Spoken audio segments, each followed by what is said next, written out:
Soyez le bienvenu, fidèles téléspectateurs. Je sais que vous êtes là en train de nous attendre pour que nous puissions vous informer dans le cadre de votre émission Au crible. Celui qui a l'information a le pouvoir. Dans cette émission, nous faisons l'effort de vous informer, d'analyser avec nos invités l'actualité qui domine à ce net moment en République démocratique du Congo. Aujourd'hui, dans le cadre de votre émission Au crible, je ne suis pas seul.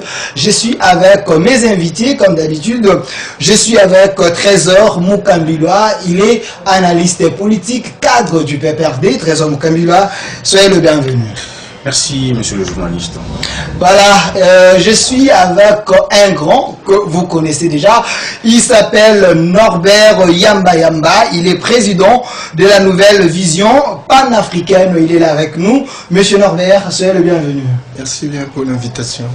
Voilà, aujourd'hui, vous savez très bien, l'actualité est dominée par le différent sujet. On parle toujours de la machine à voter parce que les élections font partie de l'actualité. En République démocratique du Congo, il y a l'audit du fichier. Ça aussi, c'est un problème. Le chef de l'État, il venait de promulguer une loi récemment. Ça fait aussi débat. Mais aujourd'hui, avec mes invités, nous allons évoquer les différents sujets pour vous informer. Monsieur Norbert Yamba Yamba, Monsieur Norbert Yamba Yamba, vous êtes là avec nous. Ça fait un moment, vous n'étiez plus dans nos murs, moi encore à la télévision, on ne vous voyait pas. C'était dire quoi? C'est une congé sabbatique. Voilà, Monsieur Norbert Yamba Yamba, la classe politique congolaise parle de la machine à voter. Votre analyse par rapport à cette question? Non, mais personnellement, je ne suis pas contre la machine à voter. On est dans une génération Android. On a besoin d'avoir une sorte d'intelligence artificielle pour accélérer le processus. Avoir une machine à voter, c'est pas mauvais. Mais il faut toujours se poser la question à quand on peut l'avoir et dans quel contexte on peut l'avoir et quelles sont les règles de jeu qui ont été mises en place pour que véritablement on puisse avoir une machine à voter. Il me semble qu'aujourd'hui, plus que jamais, cette machine est utile, mais elle n'est pas encore maîtrisée par les 3/4 de notre population. Encore qu'on ne change pas les règles de jeu en cours de jeu. Donc personnellement, il y a un débat qui dessine des tendances. Il y a la tendance de la mouvance présidentielle avec son partenaire stratégique, la CNI, qui pense qu'il faut cette machine, que d'aucuns appellent machine à tricher ou à voler, et qui insiste mordicus, malgré que cela n'a pas été visiblement défini au préalable. Et bien voilà, ils tiennent mordicus à ça. Est-ce qu'ils ont un secret? Est-ce qu'ils entrevoient monter quel scénario? Ça, nous ne savons pas. Mais il y a aussi une autre tendance qui est celle de l'opposition et tout reste, la plupart des associations de la société civile qui estiment qu'on a amorcé le jeu, la machine est utile, mais pour le moment c'est pas bien indiqué parce qu'elle n'est pas encore bien maîtrisée, on ne connaît pas les tenants et les aboutissants, etc. Il faut la retarder, il faut revenir, n'est-ce pas, à l'ancienne, à la méthode traditionnelle pour qu'on rassure les uns les autres, pour qu'on construise la paix durable, pour qu'on réalise les élections apaisées. Voilà les deux tendances qui se décident et moi je considère que cette deuxième tendance ne s'éloigne pas de la réalité au regard du fait qu'on ne peut pas faire la démocratie avec 1% des gens. Il faut ne serait-ce que la moitié. Vous parlez de la deuxième tendance? La deuxième tendance qui est celle de l'opposition, voilà, de la société civile en son ensemble. Parce que c'est cette tendance qui construit la paix, qui dédramatise les relations politiques, mais qui décrispe l'atmosphère politique et qui rassure les uns les autres. Aujourd'hui, la CNI tient mordicus, ça l'empêche de dormir parce qu'elle estime qu'il faut la machine à voter. Or, elle sait qu'il y a une frange de l'opposition, naturellement, qui n'est pas d'accord avec ça. Entre-temps, la mouvance présidentielle tire à longueur pour qu'effectivement cette machine se réalise. On ne comprend pas véritablement cette insistance. Et je crains que cela pousse à faire capoter ou à chambouler les élections. et cela donne parfois des résultats inattendus. C'est vrai qu'on en a fait profession dans notre pays, mais est-ce qu'il faut continuer véritablement à donner un tel terrain fertile ou même des graines pourries germent bien? Moi, j'ai dit, il faut arrêter.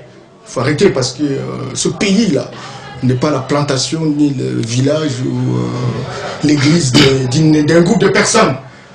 Encore que ce pays a existé depuis des années et des années avant que la filière du pouvoir qui est aujourd'hui n'arrive. Donc, c'est sincèrement, on a besoin de construire des élections respectables.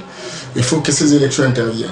Et donc, pour ma position, j'estime que oui, la machine à voter, mettez ça au frigo, allons avec l'ancienne méthode pour rassurer les uns les autres parce que ça fait l'objet de contestation. Voilà, merci monsieur Norbert Yamba, monsieur Trésor Mukambilwa, cadre du PPRD, analyste politique, monsieur Yamba. Je note que vous m'avez appelé comme invité, vous ne m'avez pas dit que j'allais débattre avec un cadre du PPRD, sinon j'aurais si véritablement ce que vous aurez pu poser comme question et j'aurais pu me préparer parce que je serais en face d'une personne. C'est pas bon, il ne faut plus le faire à la prochaine fois, sinon je n'aurais pas pu vraiment... Voilà, merci monsieur Norbert Yamba. Par respect à ta personne, je l'ai accepté de par mon éducation. Merci. Voilà, merci. Monsieur Trésor Mukambilwa, par rapport à la même question, vous, la majorité présidentielle, apparemment c'est une boîte à Pandore. Cette machine à voter, contestée par plus d'un, qu'est-ce qui vous stimule pour que cette machine puisse toujours rester et que vous puissiez organiser les élections avec la machine à voter? D'abord, je dois dire bonjour à nos téléspectateurs, et aussi, si je ne sais pas, bonsoir ou bonjour, et aussi dire en tout cas un grand merci à M. Yamba qui a si bien défini, ou soit répondu à cette question, d'autant plus que quand vous l'avez présenté, c'est un panafricaniste, un monsieur qui est proche de la population, un monsieur qui sait comprendre ce qui se passe, mais j'ai un petit souci, dont c'est que mon co-débatteur venait de soulever tout à l'heure, c'est évoquer, plutôt, il a exposé ses idées, mais en exposant ses idées, il a essayé de ramasser ici et là ce que d'autres partis politiques, ou soit que ce soit de l'opposition et de la majorité, voire même ceux qui sont dans la société civile, essayent d'évoquer. Et oui, je me demande, il se situe à quel niveau?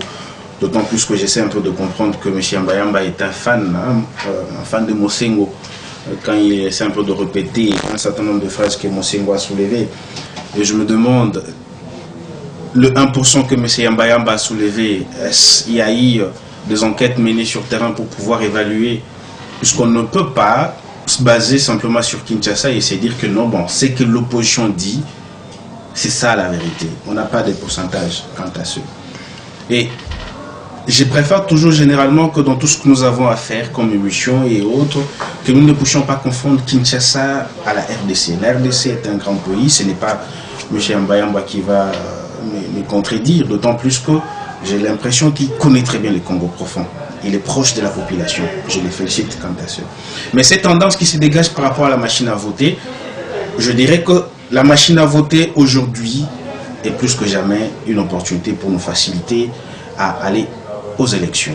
Aux élections simplement parce que nous avons tant crié les élections. Et en son temps, le président de la CENI avait bien proposé deux schémas. Soit nous allons avec la machine à voter pour réduire les coûts et vers le 23 décembre, nous avons les élections. Et le deuxième schéma était la proposition d'un certain nombre de jours qui devait nous amener vers 2019. Je crois, 2019 à 2020, comme ça, pour la tenue des élections. Lorsqu'il a proposé, et tout le monde a refusé le deuxième schéma, et pour adopter la voie sur la machine à voter. La CENI est indépendante. Je me vois un peu mal qu'aujourd'hui, tout homme politique qui passe attribue la CENI à la majorité présidentielle. Mais je vais essayer un peu de nous poser quelques questions. Lorsque l'IDPS prend son temps pour demander à ce que son représentant soit retiré de la CENI, dites-moi, la CENI est-elle constituée de la majorité présidentielle? Et aujourd'hui, c'est presque en retard que nos amis qui sont dans l'opposition commencent à croire dans les élections, puisque personne n'y croyait. Personne n'y croyait. On pensait que c'était de manœuvre dilatoire pour retarder des élections, pour essayer un peu de faire je ne sais pas moi quoi. Mais aujourd'hui, les élections sont là. Pas plus tard qu'avant-hier, le chef de l'État, je m'excuse, a promulgué la loi sur la répartition des sièges. Et tout montre clairement qu'il y aura élection. Et la machine à voter. J'ai aimé M. Mbayamba lorsqu'il a commencé son speech. Il a bien dit, nous sommes dans une génération Android. Il reconnaît très bien que la génération aujourd'hui évolue dans ces secteurs. Et pendant que nous sommes en train de parler, l'OIF est dans nos murs. Avec les délégués qui soient de l'opposition, de la majorité et autres. 4 experts envoyés par l'OIF. Ils sont en train de travailler sur l'audit du fichier électoral. Mais moi je me dis, s'ils sont là, mais qu'ils essayent aussi de travailler. Puisque dès lors que vous criez, vous dénoncez quelque chose, il faudrait apporter une contre-expertise. Démontrer, il y a même certains qui ont nommé la machine à voter, la nommant machine à tricher. Mais la machine à tricher, est-ce que vous avez pu analyser l'algorithme qui est dans la machine pour comprendre que cette machine va voler? Et encore que la CENI nous explique que cette machine ne va pas voter à votre place. C'est une machine à imprimer. Vous votez et quand le bulletin est imprimé, vous postez dans l'urne. Et d'ailleurs, moi, à mon humble avis, je pense que c'est une opportunité, d'autant plus que la machine va enregistrer, ce qui est très sûr, la machine va enregistrer le nombre de votants. Il y aura des bulletins, puisque la CENI va s'appuyer sur des bulletins. Il y aura un PV qui sera élaboré. Un PV élaboré manuellement. Mais ces PV, si ces PV, les résultats du PV est contesté, on peut recourir à ce que la machine peut enregistrer. Mais la question ici est de comprendre, est-ce que quand nous abordons la question sur la machine à voter, nous comprenons l'informatique? Est-ce que nous sommes dans cette génération Android? Est-ce que nous sommes dans cette génération? Ici, il ne suffit pas démonter le feu dans la population pour dire que nous ne voulons pas de la machine, mais nous n'expliquons pas à la population ce qu'est cette machine et qu'est-ce que la machine peut faire. Aujourd'hui, nous sommes dans une société telle que quand l'autre... J'ai aimé l'argument de M. Mbayamba qui dit d'ailleurs qu'il est d'accord pour la machine à voter, mais il a avancé des raisons ce sont des raisons que d'autres essaient un peu de réquiser cette machine.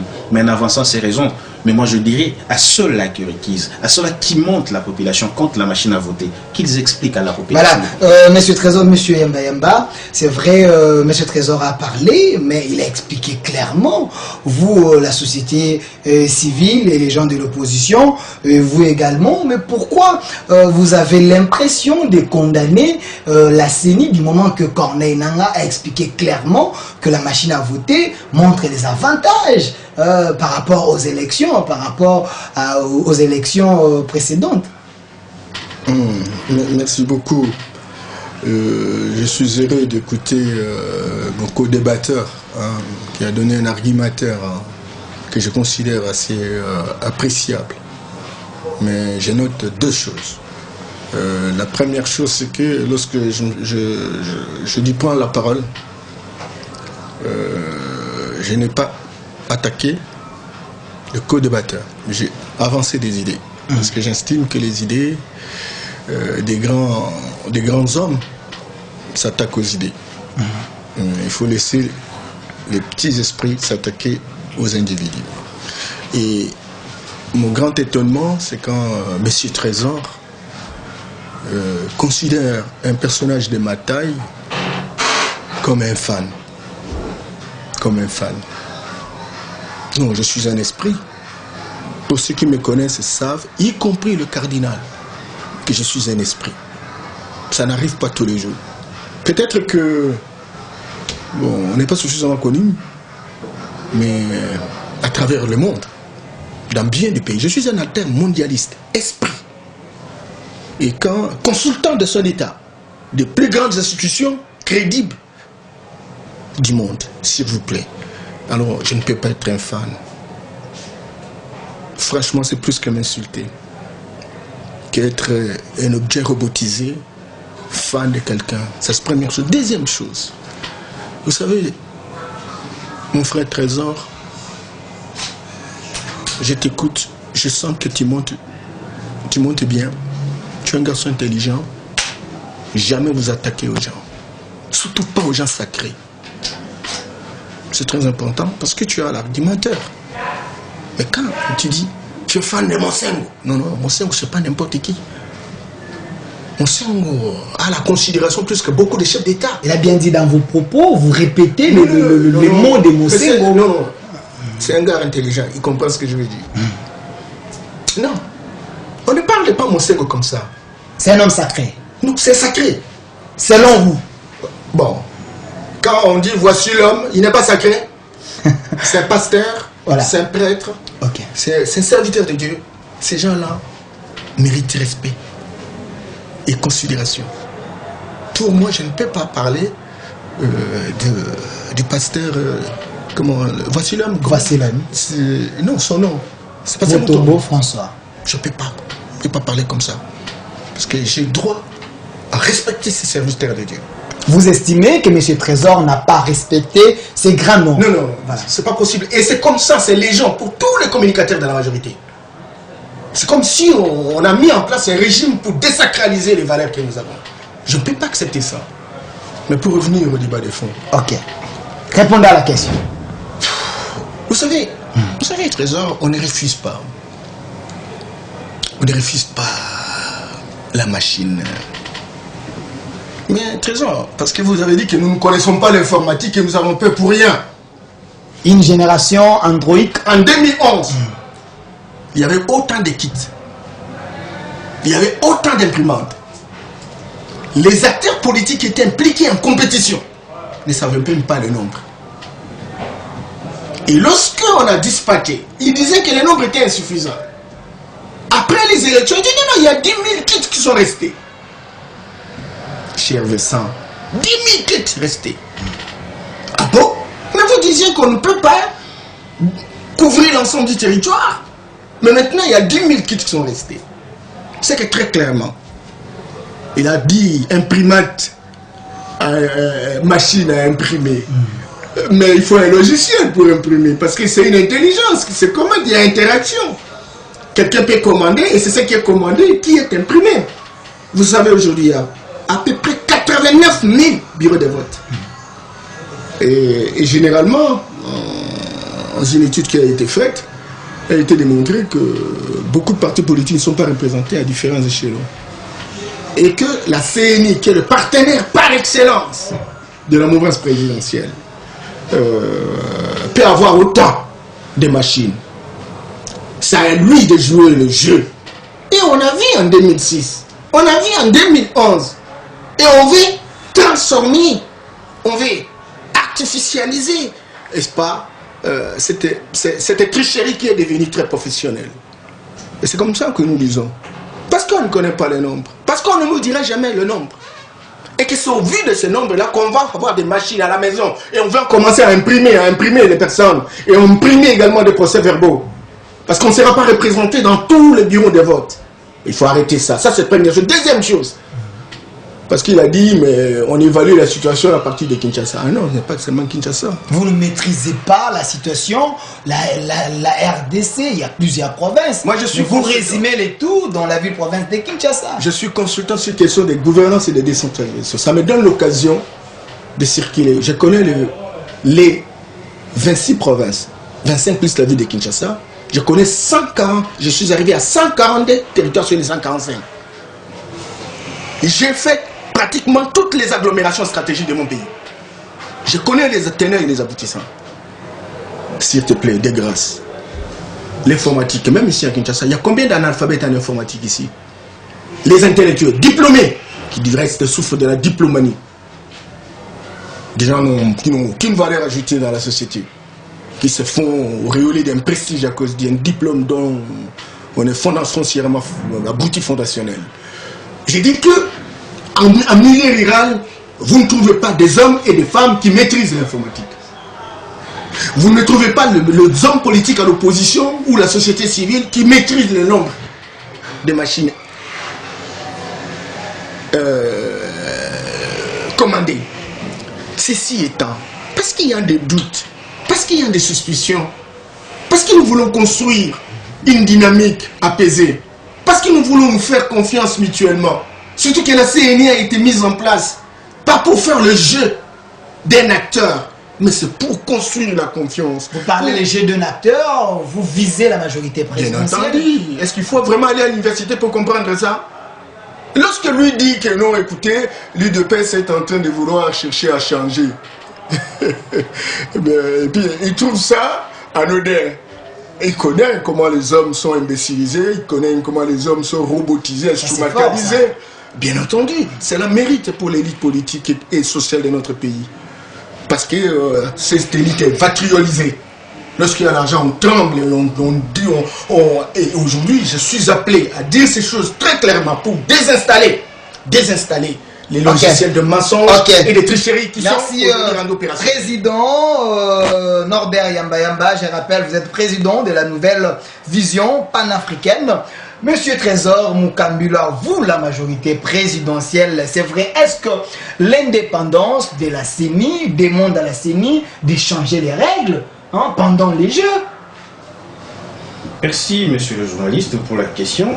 J'ai bien saisi, mais permettez-moi un tout petit peu de rebondir encore sur ce que M. Yamba a dit. Et, vous avez 3 minutes. Merci beaucoup pour ce minute-là. En tout cas, j'aimerais rassurer M. Yamba que, puisqu'il a reconnu lui-même que je suis à ses côtés, il est un aîné, mais la science nous oblige à un certain nombre de choses, telles que tel que M. Yamba a parlé, si je pique une pensée dans ce qu'il dit, je dois les citer. Et je dois les citer, ne citer pas parce que j'ai peur de M. Yamba. Permettez-moi de dire le nom de M. Yamba. Je peux autant citer Monseigneur Moselo, que je respecte beaucoup, même si, à entendre M. Yamba, c'est comme si je n'y respectais pas le cardinal. J'ai beaucoup de respect pour cet homme de Dieu-là. Et autant que j'ai l'information à ce moment, à ce net moment, que M. Yamba est un esprit, et je lui dois du respect.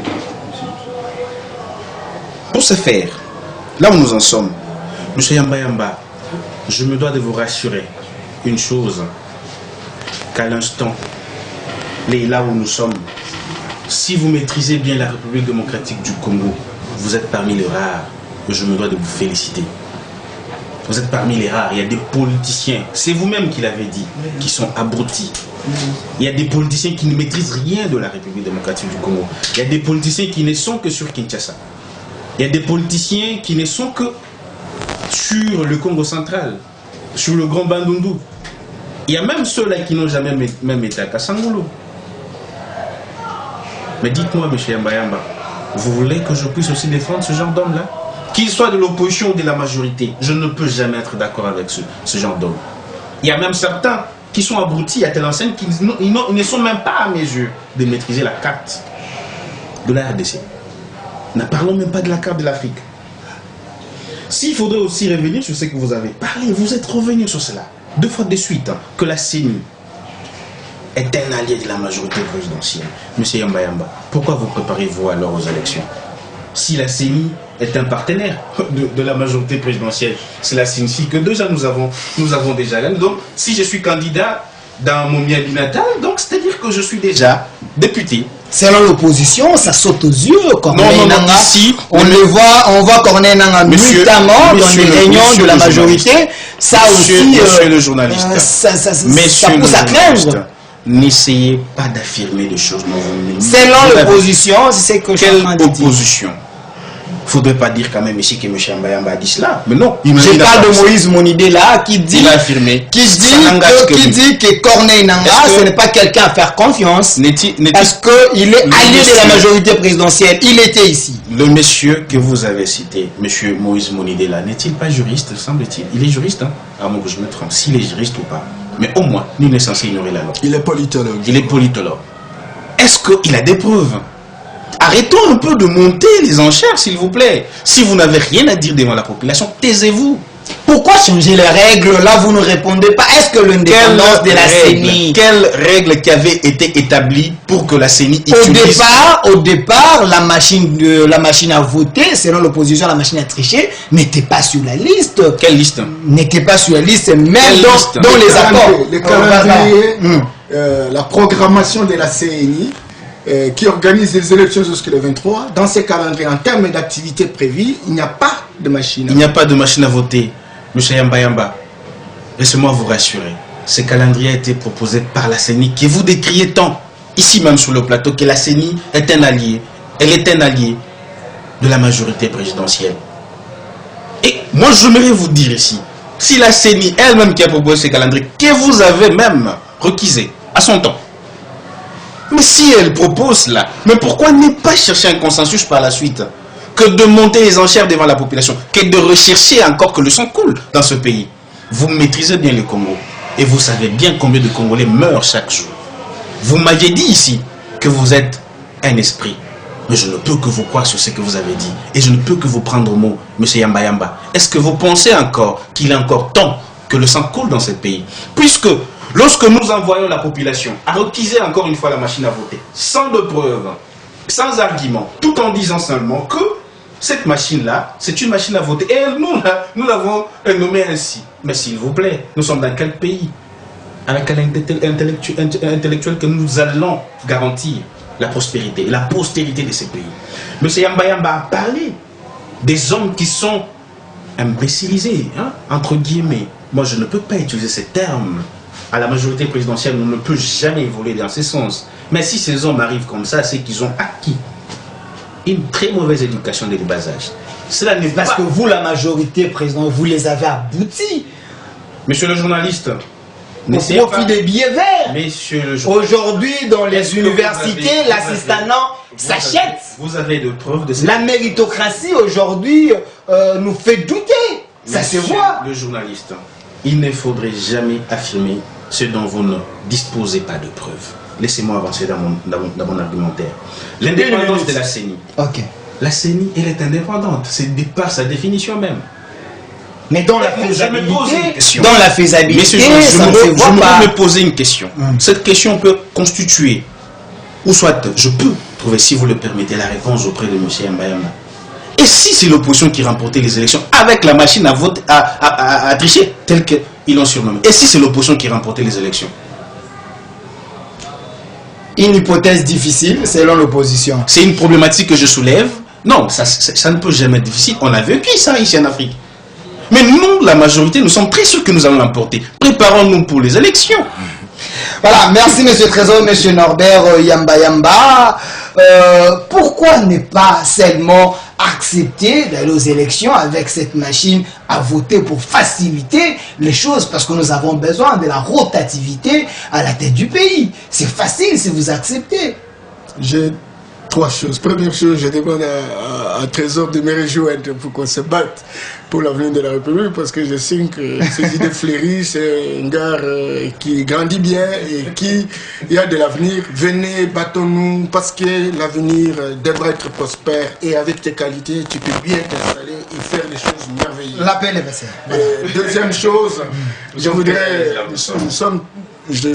également dire que la CENI est un organisme indépendant, mais c'est une institution publique. Ok.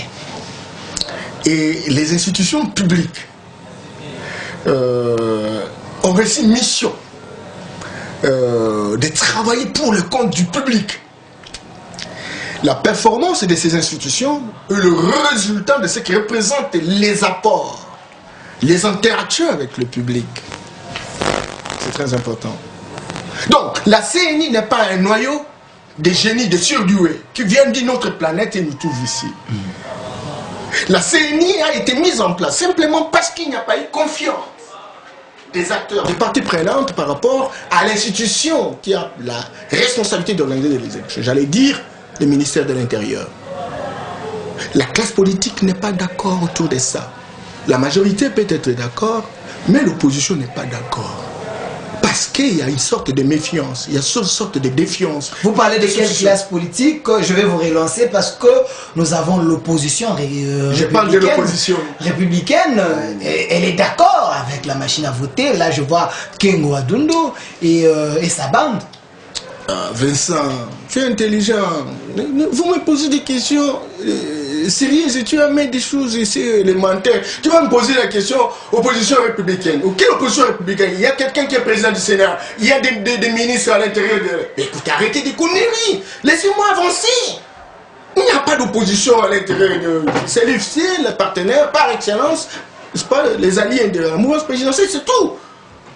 Alors laissez-moi continuer ma réflexion. Okay, je disais que la CNI a été mise en place sur base d'un consensus entre les acteurs qui sont en compétition dans le processus électoral. Simplement parce que l'institution qui a la mission traditionnelle, originelle d'organiser les élections fait l'objet de doutes, de contestations, de méfiance. C'est comme ça qu'on a mis en place un organisme censé être indépendant. L'indépendance suppose qu'elle ne peut pas être inféodée par une partie des parties prenantes. L'indépendance suppose qu'elle pourra poser des actes qui permettent de construire les équilibres entre les parties prenantes. L'indépendance suppose qu'elle donne la CNI, l'égalité des chances entre les différentes parties prenantes. L'indépendance suppose qu'elle construit la confiance, l'amitié, rassure les uns les autres par rapport à la rationalité du processus. Et donc la CNI n'a la source de sa conviction qu'au travers, en écoutant foncièrement les différentes parties. Que dit la majorité? Que dit l'opposition? Et parce qu'il y a contestation autour de quelque chose qui du reste n'a pas été prévu dans le calendrier, la CNI prendrait la responsabilité de se dire, au lieu de prendre tout le temps, les gens ne s'entendent pas autour de ça, et qu'on a pris les trains en cours de route, j'arrête, je mets ça au frigo, allons avec les élections, voyons voir les 5 prochaines années, on va expliquer aux gens, ils finiront toujours par comprendre. Parce qu'ignoti, les latinistes disent, ignoti ni la cupidon. Celui qui ignore une chose ne peut pas la désirer. Ne forcez pas une personne qui ne connaît pas la chose de la désirer. Et la personne qui amène la chose innovante doit tout faire pour faire comprendre à la personne que non, voilà, cette chose-là n'est pas ça. Mais le temps est relativement court pour qu'on y arrive. C'est pourquoi on dit, parce que nous voulons des élections apaisées. J'ai beaucoup aimé quand, je me suis beaucoup, j'allais dire mais c'est Trésor, mais accepter de temps en temps que j'appelle Trésor, tout comme vous pouvez m'appeler Norbert, c'est pas un problème, disait que non, il faut éviter les sangs. Qui amène les sangs? Est-ce que nous avons connu les sangs ici dans ce pays? En dehors, avant l'arrivée de l'AFDR dans ce pays. C'est cette filière qui connaît les sangs, et c'est la même filière qui continue à gérer la République. Vous croyez que quelqu'un sort, il dit, mais vite, donnez-nous les élections dans les délais, et il se tue? Ou il y a quelqu'un qui tire sur la personne? Mais 17 ans au pouvoir, quand même, le pouvoir en place a réussi à réunifier le pays. Même les opposants qui étaient dans des montagnes. Ça aussi, c'est une mérite que le pouvoir en place se donne. Non, nous ne parlons pas de mérite ici. Le mérite d'un pouvoir, c'est sa capacité de desservir des services de qualité à la population. Regardez comment les jeunes gens qui terminent les études, qui sont devenus des chômeurs de liste. Regardez, aujourd'hui nous avons 88 000 km de routes et de sites agricoles. Tout est paralysé. Il n'y a que 2000 seulement. Nous avons 145 000. La révolution de la modernité, et vous fermez les yeux pour ne pas voir ce que le pouvoir est en train de faire. Là où vous êtes colonisé, parce que je vous convie vraiment de désobéir à la tyrannie des mensonges qui sont rendus opérationnels par une machine dont j'enlève mon frère Trésor, qui est en tout cas, je le vois, il est encore en train d'être entraîné dans cette situation-là. Voilà. L'État est là. Ok, je vais vous relancer, monsieur Norbert, Yamba Yamba, je vais vous relancer. Parlons de laïcs, bientôt là, monsieur Trésor Mokambula, les laïcs vont répondre le marche pour exiger vraiment l'intégration de tout le monde dans l'accord de Saint-Sylvestre. Vous, votre analyse par rapport à la question, vous allez encore les traiter des opposants ou soit des gens qui réclament une bonne cause? Merci pour la question, c'est une très bonne question. Mais si je ne revenais pas sur ce que M. Yamba a dit, sinon ça ne sera pas vraiment un débat. Vous avez une minute, vous revenez sur ça et puis aborder la question. Nous sommes presque à la fin. Nous sommes vraiment, en fait, je vais très vite ramasser un tout petit peu. Quand M. Yamba est en train de parler, il dit que ceux qui ont amené le sang dans ce pays et autres, en fait, je n'apprécie pas vraiment le nombre. Multiplicité des guerres dans ces pays, c'est avec ce régime. S'il vous plaît. Non, il ne faut pas dire ça. Sinon, ça, c'est ignorer l'histoire de ces pays. Ça, c'est vraiment ignorer l'histoire de ces pays. Avant même la naissance de l'État congolais, avant même la naissance de l'État indépendant du Congo, il y a eu des morts dans ce pays. Et voire même lors de notre indépendance, quelques années plus tard, il y a eu de guerres et de guerres. la sécession katangaise, au niveau du Kasaï, et partout ailleurs, il y a eu des guerres et des guerres. Mais aujourd'hui, il n'y a que ceux-là qui ne lisent pas et qui n'entrent pas en profondeur qui peuvent dire que Mobutu a totalement gouverné ces pays. Ça, c'est un débat totalement scientifique et il faut faire des recherches pour comprendre que Mobutu, de plus en plus, était toujours affaibli, il ne faisait que recours à l'extérieur. En tout cas, à ce niveau-là, ce n'est pas le débat d'aujourd'hui, je ne vais pas revenir.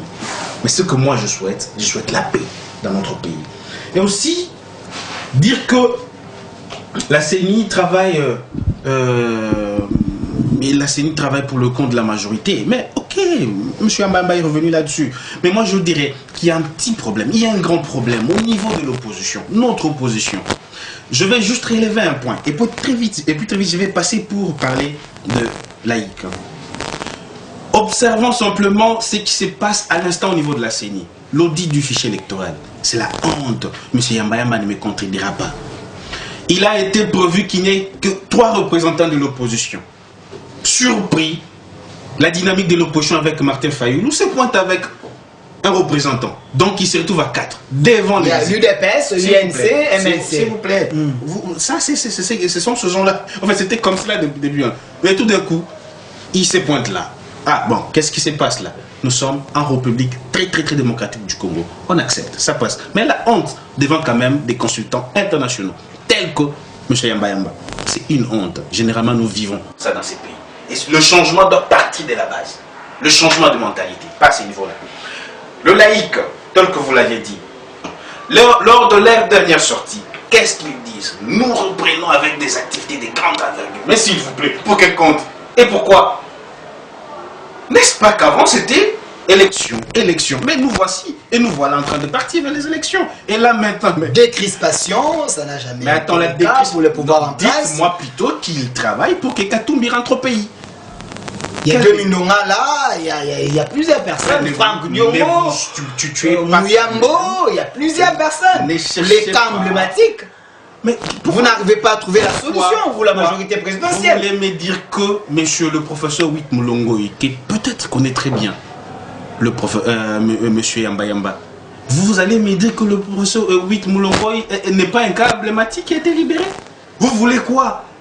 Que la justice, on s'élève dans ces pays comme si la justice n'existait pas. Bon, et tout le monde est libéré. Mais s'il vous plaît, n'entrons pas dans des débats de caniveau. Ne descendons pas si bas comme cela. Si nous recherchons qu'il y ait des avancées, essayons un tout petit peu d'approfondir les débats et de rechercher exactement ce que veut aussi le peuple. Nous nous battons pour la cause de la population et pour le bien-être de toute la population. Mais n'essayons pas de nous perdre en cours de route.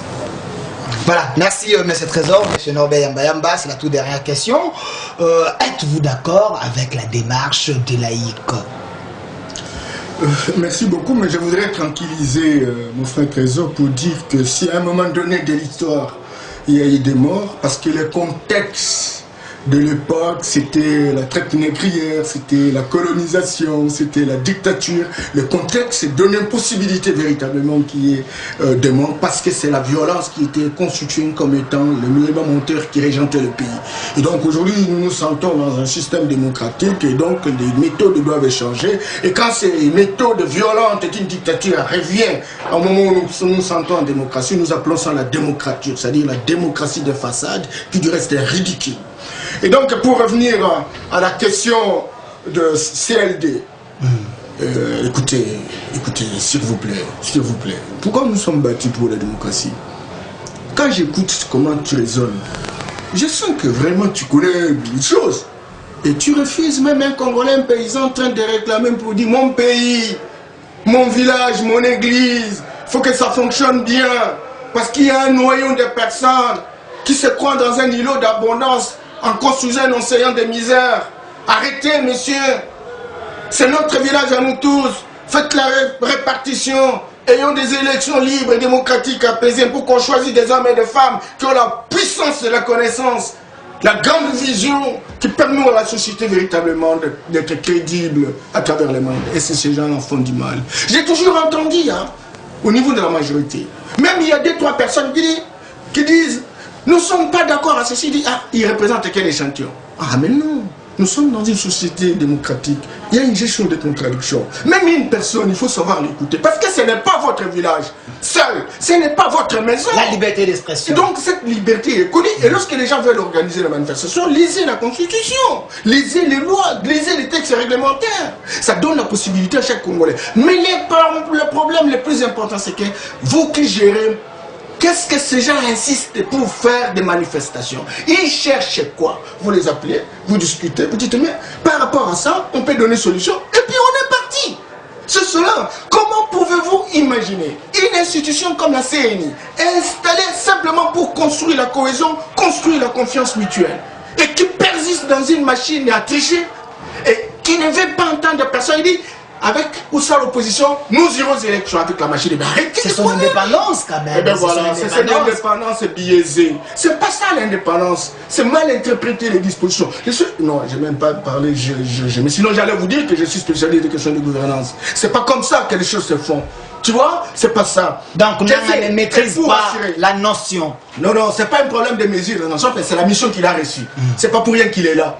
Nous, on a commencé la société civile dans ce pays. Lui, il était où? Qui le connaissait?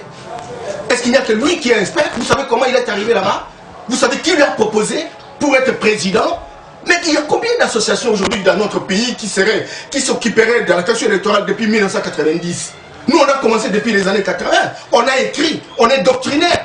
Lui, il était où? Comment il est arrivé? Arrêtez! Ça, c'est pas la jalousie parce que... Jalousie, oh là là. Il faut arrêter ça. Il faut arrêter ça. Jalousie, je l'ai jalousé pourquoi? L'argent? Vous croyez que tout le monde est imbécilisé à cause de l'argent sale? Vous croyez que tout le monde est dans cette recherche? Et vous savez, moi je suis capable de normaliser la normale. La cause ça la paix, Nangouloumi fait Badjungaït. Voilà, c'était votre mot de la fin, monsieur Norbert. Chutez, vous avez 30 secondes de chuter. Je chute en disant Mboka Isaka Koyo, tout ça Mboka Moussouté. Trésor a raison que tant Moussous Batosou Bazoyo Karate, Makamba Mabeyaka. Nous avons une grande responsabilité pour l'Afrique. L'Afrique nous faisons à côté les mains.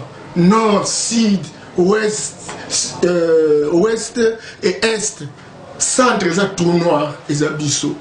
Il faut tout ça ma casse, il faut les mains. Et pour tout les mains, il faut tout respecter moi ma norme. On ne peut pas jouer le jeu du football et vous amener le volleyball. Ce n'est pas correct. Et je crois que de cette manière-là qu'on va relever le défi. Et le vrai défi, c'est de lutter contre la pauvreté de notre peuple. Notre peuple attend beaucoup. L'élite politique a décidé. On attend que ça... Merci, monsieur Norbert Yamba. C'était votre mot de la fin. Monsieur Trésor Mukambila, nous sommes vraiment à la fin. 30 secondes, monsieur Trésor Mukambila, votre mot de la fin par rapport à notre sujet d'aujourd'hui. Comme au début, c'est vers la fin que j'ai senti l'homme spirituel de monsieur Yamba quand il fait appel à la paix. Quand il demande à ce que nous puissions nous réunir pour la cause. Et là, cette cause-là, c'est le bien-être de la population. Et ça, ni moi, ni vous, ni ceux qui nous suivent ne peuvent pas nous le refuser. Nous avons ce droit-là de faire passer ces messages. Mais très vite, je dirais... 30 secondes, on nous fait déjà ça. Pour chuter, je dirais, manifester, c'est une bonne chose. S'expliquer, c'est aussi une bonne chose. Mais vous manifestez simplement pour faciliter seulement une seule personne à revenir. La décrispation ne concerne que l'autre là. Non, Trésor, moi je ne parle pas pour qu'une personne revienne. Je suis élite de mon pays, non, je suis en train de travailler monsieur pour mon pays. Ici je parle de la démarche de la Ce sont des personnages, hein, ces gens-là. Oui, ce sont des personnages. Ils ne travaillent pas pour quelqu'un. Voilà. C'était le mot de la fin de M. Trésor Mukambila ainsi que de M. Norbert Yamba. J'étais avec M. Trésor Mukambila, il est analyste politique, cadre du PPRD. De l'autre côté, j'étais avec un esprit, président de la nouvelle vision panafricaine, M. Norbert Yamba. C'était votre émission au crible. Restez fidèles à nos programmes, vous ne serez pas déçus. Nous vous laissons. Ciao.